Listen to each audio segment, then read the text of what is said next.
اعوذ باللہ من الشیطان الرجیم بسم اللہ الرحمن الرحیم۔ آداب مجالس۔ جو مومنین مومنات حضرت امام حسین علیہ السلام کی صف بچھاتے ہیں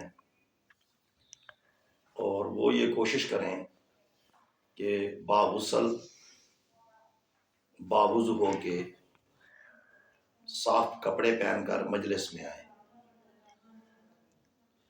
اور جن سے مجلس پڑھوائیں کوشش کریں کہ وہ جو پڑھنے والا خطیب ہو وہ نشے سے پاک ہو، یعنی کہ نشے کا عادی نہ ہو۔ آداب مجلس یہ ہے کہ یہاں پاک رسول کی بیٹی آتی ہے، اللہم صلی علی محمد وعلی محمد، اور 12 امام 14 معصومین کا ظہور ہوتا ہے۔ میں ہر امام بارگاہ کو دنیا امام بارگاہ کہتی ہے، میں کربلا معلیٰ کا ایک زمین کا ٹکڑا کہتا ہوں۔ کربلا کی جو زمین ہے یہ جنت کی زمینوں میں سے ایک زمین کا ٹکڑا ہے۔ اللہ تعالیٰ نے کربلا معلیٰ بنایا۔ کربلا معلیٰ عرش معلیٰ، جہاں اللہ تعالیٰ کا نور حاضر ہو جائے اس جگہ کو معلیٰ کہتے ہیں۔ امام بارگاہ کا احترام کریں۔ امام بارگاہ میں جو لوگ آئیں وہ اپنے بچوں کو بھی ساتھ لائیں، تو کوشش کریں کہ وہ بچے باوضو ہوں اور مجالس کا احترام کریں۔ لیڈیز کی مجالس میں بالکل نہیں پسند کرتا۔ اس کی وجہ یہ ہے کہ اللہ تعالیٰ نے مرد کو درویشی دی ہے پوری اور عورت کو آدھی دی ہے۔ اگر مجلس پڑھنے والی سیدزادی ہو تو اس کا میں احترام کرتا ہوں، اور وہ بھی یہ خیال کرے کہ ان دنوں میں مجالس وہ پڑھے جن دنوں میں ان کو نماز پڑھنے کا حق ہے۔ جن دنوں میں وہ نماز پڑھنے کے قائل نہیں ہے وہ اپنی مجلس نہ پڑھے۔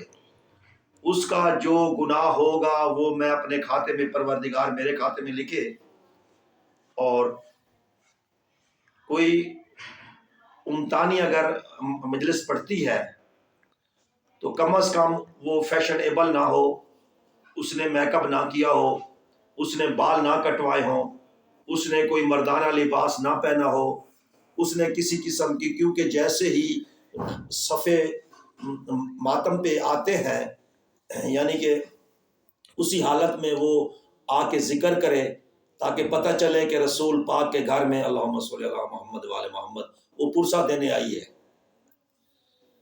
اور جو لوگ حضرت امام حسین علیہ السلام کے مجالس پڑھتے ہیں اور وہ اپنی ڈیمانڈ کرتے ہیں کہ میں 1,00,000 روپیہ لوں گا، 50,000 لوں گا، 2 لاکھ، 3 لاکھ، 5 لاکھ، 10 لاکھ، یہ وہ لوگ زیادتی کرتے ہیں، اپنے آپ سے بھی، معاشرے سے بھی، اور اپنی قبر کو بھاری کرتے ہیں۔ یہ ذکر حسین بادشاہ ہے، یہ ہدیہ مانگ کے نہ کیا جائے، بلکہ جو کچھ بھی امام بارگاہ کا مالک متولی اس کو نظر نیاز دے وہ بسم اللہ کر کے چپ کر کے اپنی جیب میں ڈالے اور صبر کرے اللہ تعالیٰ پر۔ اللہ تعالیٰ اس کے رزق میں، ذاکر کے رزق میں، یا جو بھی خطیب ہے اس کے رزق میں اللہ تعالیٰ برکت ڈالے گا۔ میرا جھانگ میں ہوٹل تھا، مجھے آواز آئی تھی کہ اس ہوٹل پہ حسین واہ حسین لکھوا، واہ حسین۔ میں نے ہوٹل کے ہر نکر پہ لکھوایا واہ حسین، روڈ پہ بھی بورڈ لگوائے واہ حسین۔ تو میرے پاس صبح ناشتے کا ٹائم تھا، تقریباً 9 ساڑھے 9 بجے کا، ایک مومن آیا، اس نے مجھے کہا یا علی مدد۔ میں نے کہا اللہ علی علیہ السلام مدد۔ اس نے مجھے کہا یار مجھے جلدی ہے، مجھے ناشتہ جلدی بنا کے دیں، آپ کی بڑی مہربانی ہوگی۔ لیکن اس ٹائم رش تھا۔ پھر وہ تھوڑی دیر انتظار اس نے کی، پھر میری طرف آ گیا، میرے ہاتھ کو پکڑ کے کہتا ہے انکل آپ مہربانی کریں اپنے اس کو کہیں کوکر کو کہ مجھے جلدی جلدی جو ہے نا یہ بنا دے، ناشتہ بنا دے۔ میں نے پٹھے بھی کاٹنے ہیں، ابھی میں پٹھے کاٹ رہا تھا گائیوں بھینسوں کے لیے، اور پٹھے کاٹ کے میں نے جانا ہے، میں نے مجلس پڑھنی ہے۔ میں نے کہا کیوں تو ذاکر ہے؟ کہتے ہیں ہاں جی بس یہ کام بھی کرتے ہیں، ڈنگر بھی چرا لیتے ہیں، اور جا کے جو نا ٹائم ملتا ہے تو نیاز بھی ادھر سے لے لیتے ہیں، مفت کی نیاز ملتی ہے، بس جو آیا وہ پڑھ دیا اسٹیج پہ۔ ایسے لوگوں کو اسٹیج کے نزدیک نہ چھوڑیں۔ امام بارگاہ کے متولی سادات ہیں یا غیر سادات ہیں، ان کو میں عرض کر رہا ہوں، ہاتھ جوڑ کے عرض کر رہا ہوں، یہ دکانداری نہ بنائیں۔ یہ ذکر حسین بادشاہ ہے، یہ اللہ تعالیٰ کا عاشق ہے۔ اور میں یہاں ایک بات اور بھی کر کے جاؤں کہ جو دنیا کہتی ہے کہ حسین بادشاہ جنت حسین بادشاہ کی ہے، وہ لوگ حسین بادشاہ کا احترام کم کرتے ہیں۔ میں آپ کو بتاتا ہوں حسین بادشاہ کی کیا چیز ہے۔ زمین کی مٹی کے ذرے سے لے کر عرش معلیٰ تک جتنی بھی خالق کائنات کے پاس جو چیز بھی تھی، اس نے حضرت امام حسین علیہ السلام سے سودا کر لیا۔ ہر چیز کا مالک حسین بادشاہ ہے، یہ نہیں کہ ایک جنت کا مالک ہے، ہر رزق کا، ہر چیز کا مالک حسین کریم کربلا ہے۔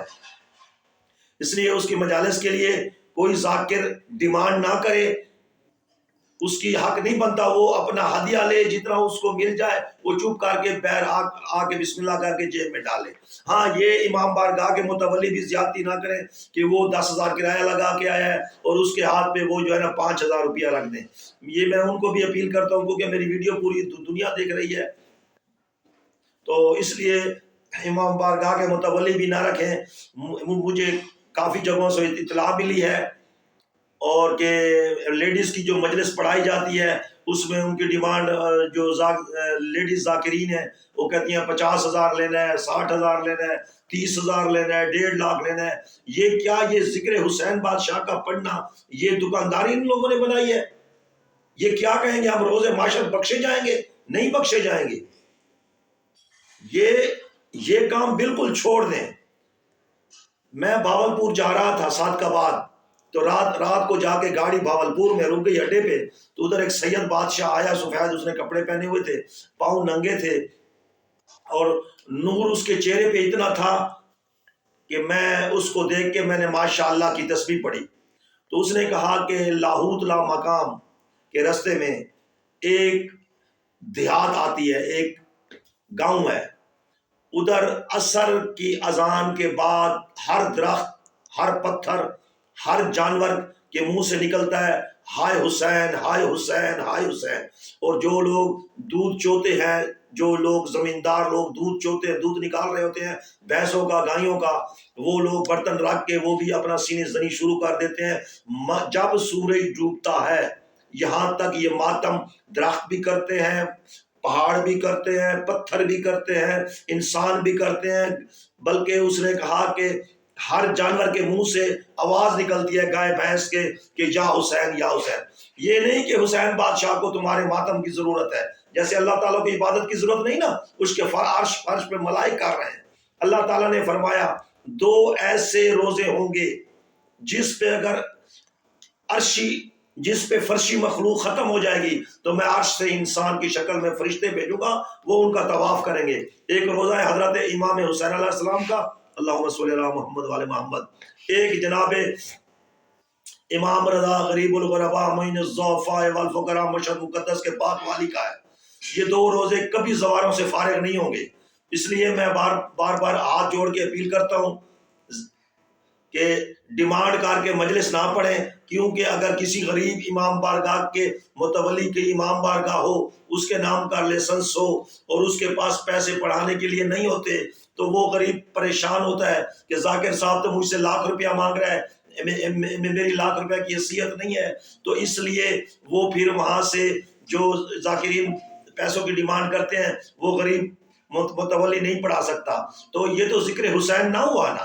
ذکر حسین کا یہ مطلب ہے کہ ہر ذاکر، ہر ذاکرہ جا کے اسٹیج پہ پڑھے، جو نظر نیاز ان کو مل جائے، جو ان کی مقدر کی ہوگی۔ وہ ان کو امام بارگاہ کے متولی ایسے نہیں ہے کہ وہ کسی کا حق رکھتے ہیں، کیونکہ یہ لنگر حسین بادشاہ کا ہے، یہ متولی بھی نہیں چلا رہے، یہ آل محمد چلا رہی ہے، 12واں لال ولایت کا یہ نظام قدرت چلا رہا ہے، جو علی کا بیٹا عرش پہ بیٹھا ہوا ہے پردہ غیب میں، یہ سارا نظام قدرت اللہ کا وہ چلا رہا ہے، جو پردہ غیب میں آ کے نازل ہوگا خانہ کعبہ کی چھت پہ اور آ کے اذان دے گا، اور لوگ اس کے پیچھے حضرت عیسیٰ علیہ السلام نماز پڑھیں گے، اور خوش نصیب لوگ جو جنتی ہوں گے وہ اس کے پیچھے نماز پڑھیں گے۔ میرے دوستو، حسین بادشاہ کے مشن کو دکانداری نہ بناؤ. خاص کر لیڈیز کے لیے یہ کربلا کا جتنا بھی ذکر ہوا ہے، یہ جتنی بھی قربانی مولا حسین بادشاہ نے دی ہے، پاک بیویوں نے دی ہے، یہ زیادہ حق مستورات کے حق میں دیا ہے. اگر مسئلہ نکاح کا ہے تو یہ نکاح اور عورت کے ساتھ ہوتا ہے، تو یہ پردہ عورت کا ہے. مولا حسین بادشاہ نے پردہ بچانے کی خاطر، ہر کسی کی بہن ماں کا پردہ بچانے کی خاطر یہ قربانی دی تھی. یزید ملعون کی 2 شادیاں تھیں.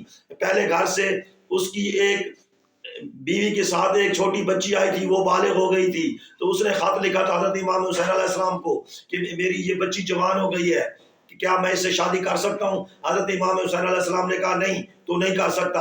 اس نے کہا تو مجھے کہہ کہ میں کر سکتا ہوں، مجھے لکھ کے دے. امام حسین علیہ السلام نے کہا یہ نہیں ہو سکتا، میرے نان پاک محمد کی شریعت ہے. ایسا اس نے کہا پھر تو میری بیعت کر. وہ پھر اس طرف پلٹ کے آ گیا بیعت کی طرف، اس نے ایک ڈھونگ رچایا بیعت کا. میرے دوستو، یہ زیادہ تر احترام جو ہے نا، یہ عورتوں کو ملا گیا. قربانی کربلا اللہ کی زیادہ تر عورتوں کے لیے ہے. تو عورتوں کو چاہیے کہ وہ پرہیزگار زاگرہ بٹھائے، پاک صاف ہو، ان کے کپڑے صاف ہوں. جن دنوں میں وہ عبادت کے لائق نہیں، وہ سٹیج پہ نہ آئے. اگر اس نے 8 مجلسیں پڑھ لی ہیں، 8ویں مجلس کے دن اس کی طبیعت خراب ہو گئی ہے، وہ بیمار ہو گئی ہے، وہ مجلس چھوڑ دے، بلکہ ہدیہ بھی نہ لے، اور وہ سٹیج چھوڑ کے وہ اپنا مطلب ہے احترام کرے پاک بی بی کے ذکر کا. دوستوں، میری اس باتوں پہ ناراض نہیں ہونا، کیونکہ میں بات سچی اور حقیقت بات کرتا ہوں. جو بات اللہ تعالیٰ نے میرے ذہن میں ڈالی ہے، میں نے وہی کرنی ہے. بشیر حسین بلوچ، فیصل آباد، پاکستان.